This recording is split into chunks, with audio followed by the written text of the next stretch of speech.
Taste the Daily. Camera that fits in your palm and captures for beyond. All new Vivo X200 FE. Pre-book now. கூட்டணி ஆட்சின்னு அமித்ஷா சொல்றாரு.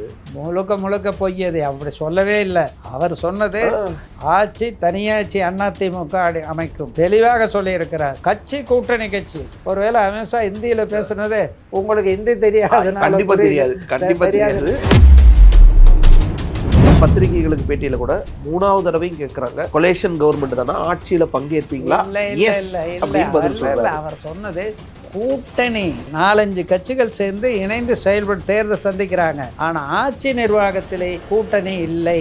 ஆட்சியில பங்கேற்பீங்களான்னு அமித்ஷா கேட்டாங்க. BJP பொறுத்த வரைக்கும் தனியாட்சி. அதிமுக தான் தனியாட்சி. எடப்பாடி தான் முதலமைச்சர். அண்ணாமலை மாதிரியானவங்க அமித்ஷாவே சொல்லிட்டாரு கூட்டணி ஆட்சி தான். அவரே 3 முறை சொல்லிட்டாரு கூட்டணி ஆட்சி தான். கூட்டணி ஆட்சி தான். ஃபர்ஸ்ட் என்ன சொன்னாரு? பிஜேபி ஆட்சி தான் சொல்லுவேன்னாரு. அண்ணாமலை பத்தி இப்ப பேசாதீங்க. Is no more valuable BJP leader in Tamil Nadu. Annamalai தான் தலைவர். நீங்க கூட்டணி அமைக்கும் போது இப்ப அண்ணாமலை கூட்டணி பண்ற அமித்ஷாவோடு தான் நாங்கள் பேசினோம். அண்ணாமலையோடு அன்றும் பேசவில்லை, இன்றும் பேசவில்லை, என்றும் பேசவில்லை. அண்ணாமலையும் சொல்றாரு இந்த கூட்டணி அமைச்சதுல என் பங்கே இல்லை. நாங்கள் ஓரங்கட்டி விட்டோமே. பிஜேபியை ஓரங்கட்டி அடிச்சு அவர் மீண்டும் எழட்டும், நல்லவராக மாறி எழட்டும். பிஜேபி தலைமை ஏற்கக்கூடியவராக மாறட்டும். நல்லவராக மாறினா எப்படி? இவ்வளவு நாள் நல்ல அண்ணாமலை பேரு சொன்னா எவ்வளோ கூச்சல், எவ்வளோ கத்தல், மக்கள் எவ்வளோ ஆரவாரம் கொடுக்குறாங்க பிஜேபி தொண்டர்கள். அங்க அவருக்கு ஒரு செல்வாக்கு இருக்குல்ல. பொதுக்கூட்டங்களை பார்க்கணும். போற நேரம் 500 ரூபா நோட்டா எடுத்து கொடுத்துட்டு போவார். யாரு? ஏழைகளின் பங்காளன் அண்ணாமலை. ஒரு மீட்டிங் அமித்ஷா கூட்டம் நடக்கிற நேரம் அங்க ஒரு 500 பேருக்கு ஆளுக்கு 1000 கொடுத்துட்டாருன்னா உங்க காதே செவிடாகிற அளவுக்கு கத்துவாங்க. இதனால அதெல்லாம் பேசாதீங்க. அண்ணாமலை பத்தி தெரியாம பேசுறீங்க. ஒரு ஐபிஎஸ் ஆபீசர் சார், ஒரு எக்ஸ் ஐபிஎஸ் ஆபீசர் எவ்வளவு இருக்க முடியும்? அண்ணாமலை சொல்றாரு, அமித்ஷாவே சொல்லிட்டாரு, நான் அப்ப அதை தான் பேசுவேன். அண்ணாமலைன்னு பேசாதீங்க மீண்டும். இப்போ நயினார் தான் இங்க நல்ல மனிதரானா நயினார் தான். ஆனா ஒரு வைப்ரண்டா அண்ணாமலை இருந்த மாதிரி அவர் இல்ல. அவர் கொஞ்சம் ஸ்லோவா இருக்காரோ, கொஞ்சம் அமைதியா போறாரோ. அண்ணாமலை மாதிரி பொய்யை அடிக்க கூடாது அப்படிங்கிற ஒரு பண்பாடோடு இருக்காரு நயினார் நாகேந்திரன். அதிமுகவுக்கு ஒரு விசுவாசமா இருக்காரு. அதனால நீங்க இப்படி சொல்றீங்களோ? உலக தமிழர்கள் அனைவருக்கும் வணக்கம். இன்றைய சிறப்பு நேர்காணலில் நம்மோடு இருக்கக்கூடியவர் முன்னாள் அமைச்சர் அதிமுகவின் பொன்னையன். வணக்கம் சார். சார், எடப்பாடி பழனிசாமி ஒரு மக்கள் யாத்திரையை தொடங்கி இருக்கிறாரு. தொகுதி வாரியாக சென்றுட்டு இருக்காரு. எந்த அளவுக்கு அதிமுகவிற்கு வரவேற்பு இருக்கிறதா பார்க்குறீங்க? திமுக ஆட்சியினுடைய மக்கள் விரோத செயல்பாடுகள் தமிழக மக்களை எல்லாம் எடப்பாடி பின்னாலே நிற்கும் ஒரு சூழலை உருவாக்கி இருக்கிறது. எடப்பாடியாரை பொறுத்த வரைக்கும் தனிப்பட்ட முறையிலே அளப்பரிய டேலண்ட் மிக்கவர். அவருக்கு காட் கிவன் கிஃப்ட் என்னென்னா நினைவாற்றல். 1 மணி நேரம் 2 மணி நேரம் பேசுவது என்றாலும் துண்டு பேப்பர் கையிலே இல்லாமல் மனக்கண்ணில் கடந்த கால நிகழ்வுகளை நினைத்து பார்த்து 10 கோடி 20 கோடி 30 கோடி 300 லட்சம் 30 லட்சம் 20,000 என்ற அப்படி துல்லியமான புள்ளி விவரங்களாக இருந்தாலும் கூட துண்டு பேப்பரை பார்க்காமல் அதை கூட ஒப்பிக்கக்கூடிய அளவிற்கு நினைவாற்றல் மிக்கவர். That is the God given gift for him. அதனால் 1 மணி நேரம் 2 மணி நேரம் பேசினாலும் புள்ளி விவரங்களை அள்ளி வீசுகிறார். எடப்பாடி 4.5 ஆண்டு ஆட்சியினுடைய சாதனைகள், அம்மா எம்ஜிஆர் ஆட்சி சாதனைகளை அடுக்கடுக்காக நினைவாற்றலிலே சொல்லுகிறார். திமுகவினுடைய அட்டூழியங்களை, மக்கள் விரோத செயல்களை, பாலியல் கொடுமைகளை, மது விற்பனை கொள்கைகளை, கள்ளச்சாராயம், டாஸ்மாக் மது இவற்றில் எடுக்கின்ற ஊழல்களை எல்லாம், அதை ஒட்டி நடக்கின்ற கொலைகள், கற்பழிப்புகளை எல்லாம் எங்கே, எந்த ஊரில், எந்த கிராமத்தில் நடந்தது என்பது முதற்கொண்டு நினைவாற்றலிலே கூறி மக்களுக்கு அது உண்மை என்றே உணரக்கூடிய நிலையை உருவாக்குகிறார். எனவே மக்கள் எல்லாம் திமுக ஆட்சியிலே பாதிக்கப்பட்ட மக்கள் எடப்பாடி பின்னாலே என்று இருக்கிறார்கள். திமுககாரர் குடும்பத்துக்கு 15,000 மாதம் சம்பளம் என்ற போது வீட்டு செலவு 20,000 இல்லை 30,000 40,000 என்று வருகிற போது அவர்களே என்ன செய்கிறார்கள்? பலரை நாங்கள் கேட்டோம். அவர்கள் கூறுவது என்ன? நாங்கள் வீட்டை விற்கிறோம், வீட்டு பேரில் கடனை வாங்குகிறோம், நகையை விற்கிறோம், நகையை அடகு வைக்கிறோம், வீட்டு செலவு தாக்கு பிடிக்க முடியவில்லை என்று அவர்கள் புலம்புகிற காட்சியை பார்க்குறோம். எடப்பாடி போகிற இடமெல்லாம் கூடுகிற கூட்டம் வெறுமனே அதிமுக கூட்டம் மட்டும் அல்ல, பொதுமக்கள். திமுகவினுடைய தவறான பொருளாதார கொள்கை, ஏழை மக்களுக்கு அவர்கள் பொருளாதார கொள்கை இழைக்கின்ற தீங்குகள், அவர்கள் ஆட்சி நிர்வாகத்தினுடைய நடைமுறைகள் எல்லாம் அதானிகளுக்கும் அம்பானிகளுக்கும் கோடீஸ்வரர்களுக்கும் உதவுகிற திட்டங்களாக இருக்கிற காரணத்தால் பணக்காரன் மென்மேலும் பணக்காரனாகிறான், ஏழை நலிந்து கொண்டே போகிறான். திமுக ஏழை கூட நலிந்து கொண்டு போகிறான் என்ற நிலையிலே கட்சி பேதமின்றி மக்கள் எடப்பாடி வந்தால் விலைவாசி கட்டுக்கோப்புக்கு இருக்கும், எடப்பாடி வந்தால் ஏழை மக்கள் வாழ்விலே ஒரு வெளிச்சம் கிடைக்கும் என்ற நம்பிக்கையோடு மக்கள் கூடுகிறார்கள்.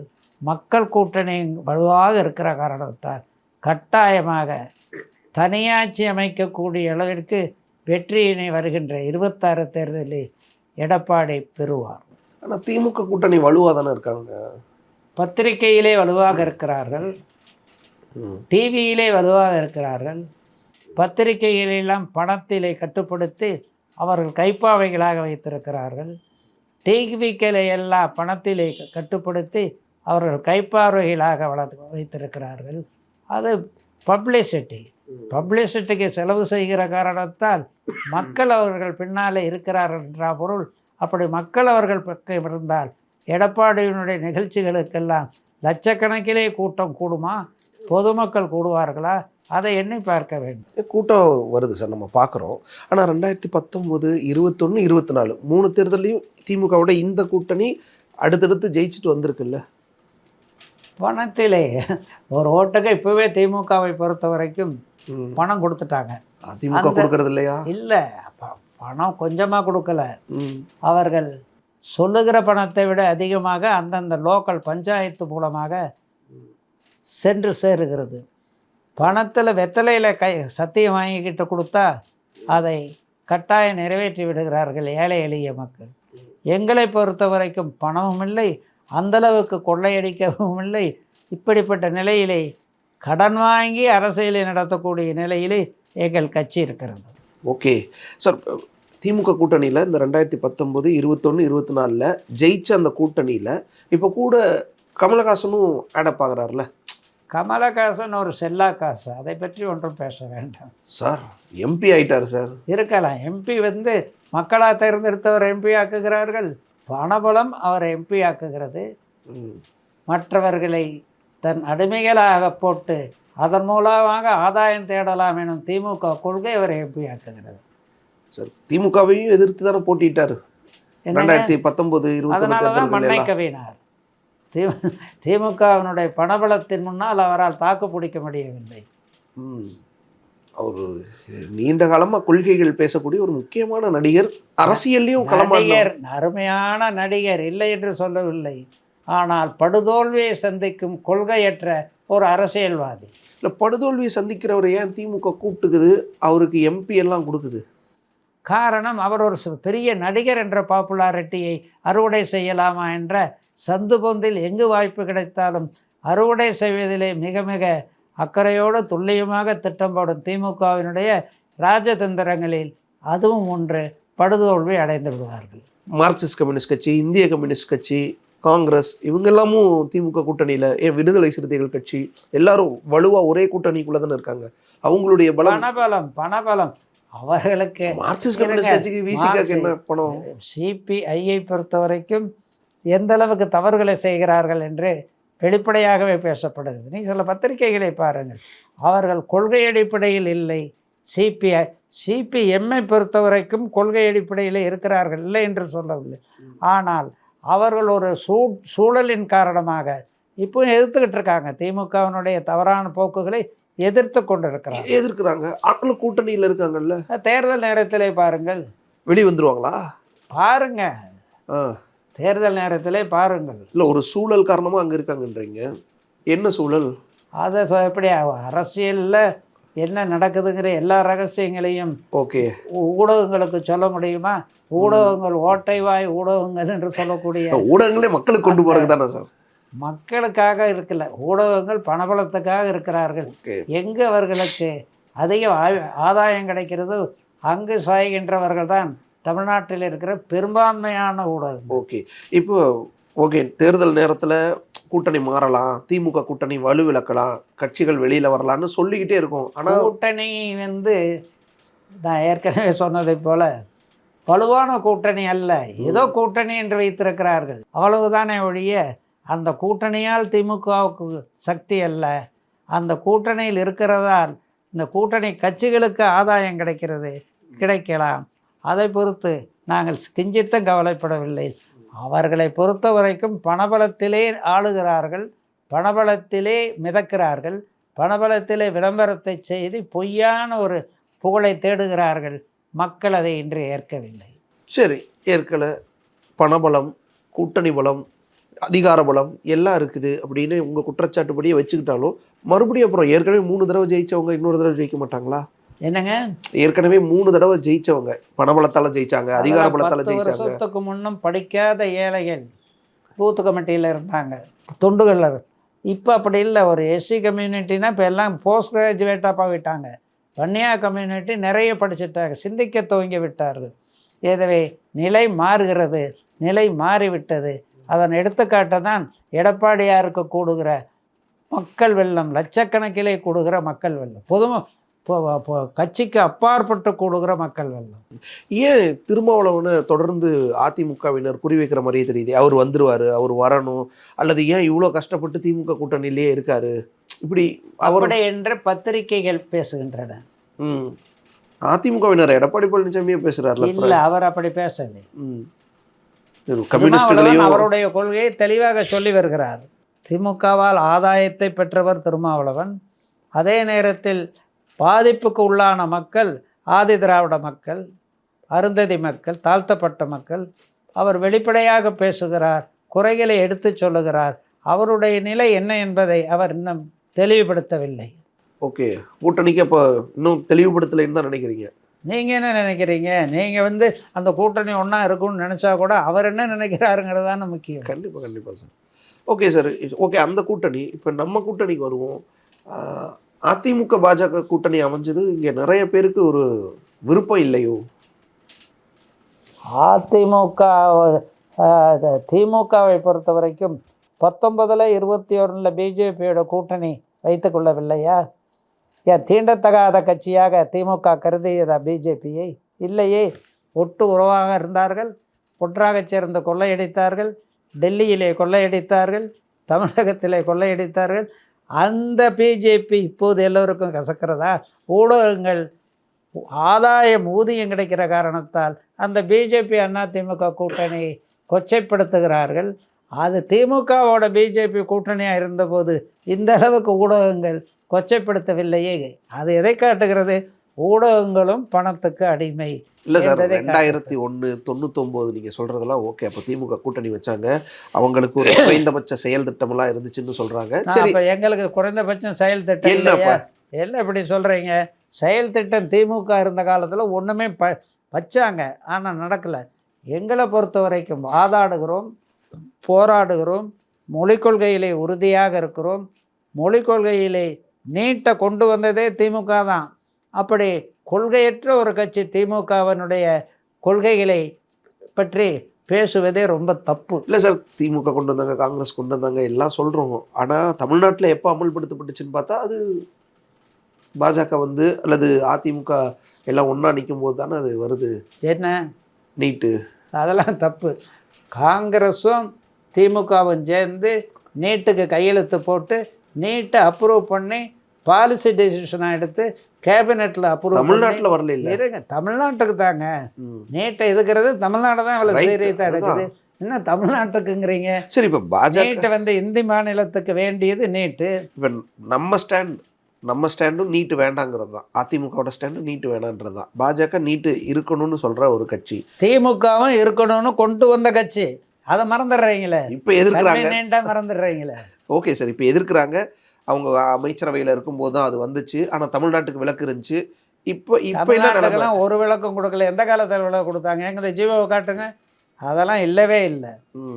நீட்டை கொண்டு வந்தது திமுக. தமிழ்நாட்டுக்கு வேண்டியவங்க கேபினெட் விட்டு வெளியே வந்திருக்கலாம்ல, பிஜேபி விட்டு காங்கிரஸ் விட்டு வெளியே வந்திருக்கலாம்ல, பண்ணலையே. இப்போ நம்ம வெளியே வந்திருக்கலாம்ல, நம்ம ஏன் கூட்டணி வச்சோம்?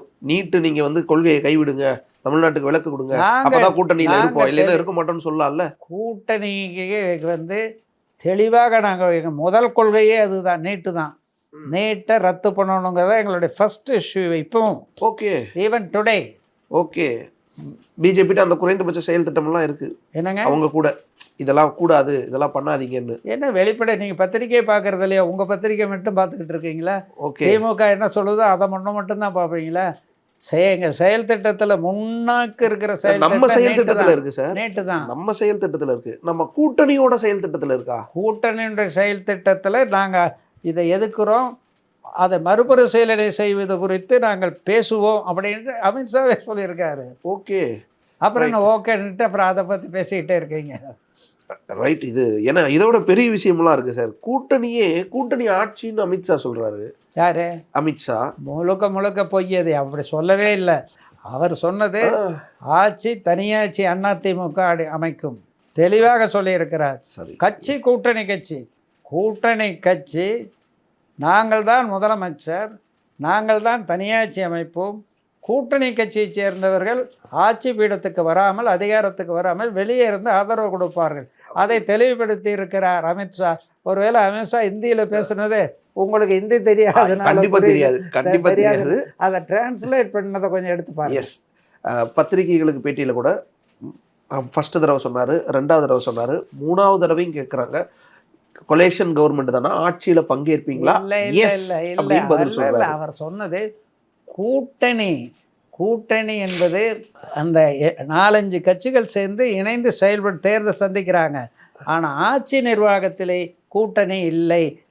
அதிமுகவினுடைய தனி ஆட்சியில பங்கேற்பீங்களான்னு அமித்ஷா கேட்டார். சொல்லல, மறுத்திருக்கிறார்.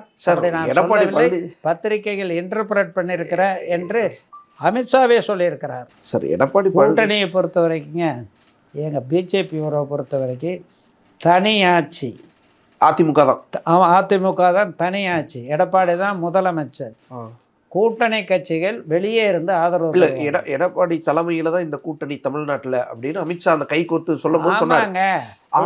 என்னங்க கூட்டணிங்கிறது அரசியல் கூட்டணி இல்லை, ஆட்சியில கூட்டணி இல்லைங்கிறது அதிமுகவினர் சொல்லிக்கிட்டே இருக்காங்க. அதுல மாற்று கருத்து இல்லை.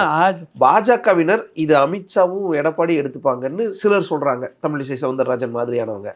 சிலர் என்ன சொல்றாங்கன்னா, அண்ணாமலை மாதிரியானவங்க, அமித்ஷாவே சொல்லிட்டாரு கூட்டணி ஆட்சின்னு. கூட்டணி ஆட்சி தான், அவரே 3 முறை சொல்லிட்டாரு கூட்டணி ஆட்சி தான். கூட்டணி ஆட்சி தான் ஃபர்ஸ்ட் என்ன சொன்னாரு, பிஜேபி ஆட்சி தான் சொல்லுவேன். திமுகவினுடைய கொள்கையை பிரச்சாரம் பண்ற ஊடகங்களைப் போல அண்ணாமலையும் பேசுகிறார் என்றால், அதனால தான் அவரை தமிழ்நாட்டு பொறுப்பில் இருந்து ஓரங்கட்டிட்டுது BJP.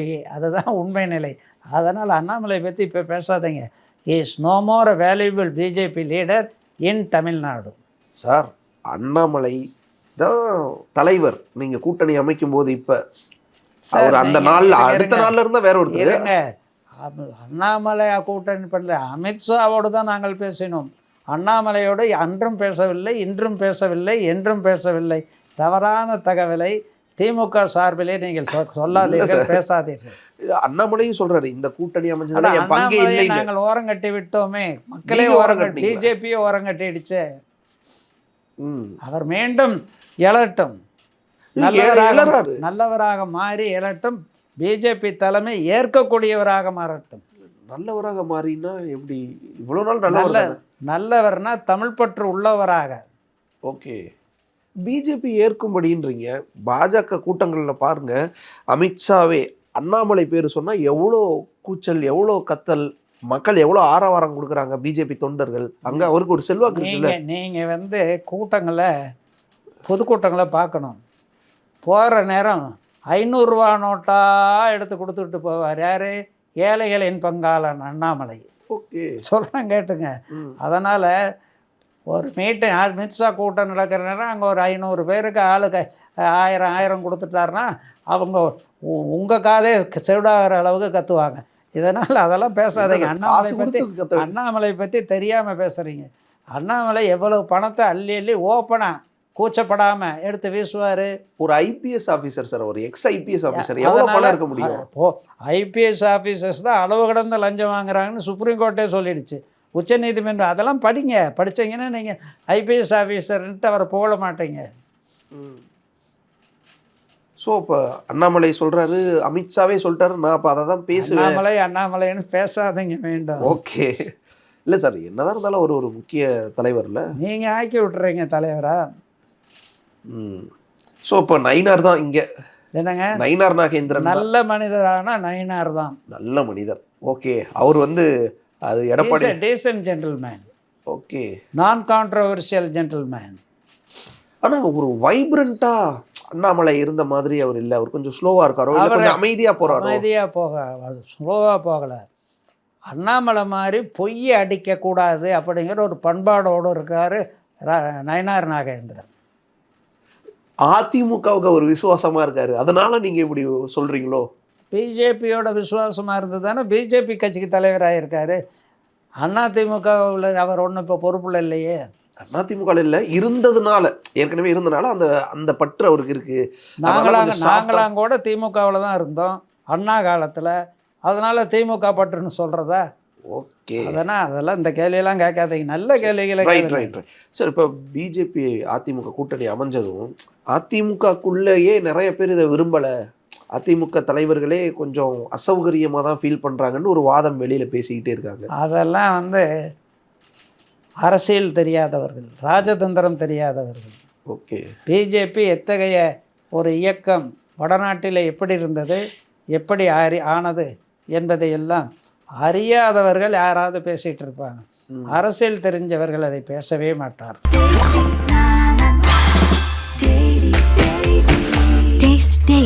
Taste the Daily. Camera that fits in your palm and captures for beyond. All new Vivo X200 FE. Pre-book now.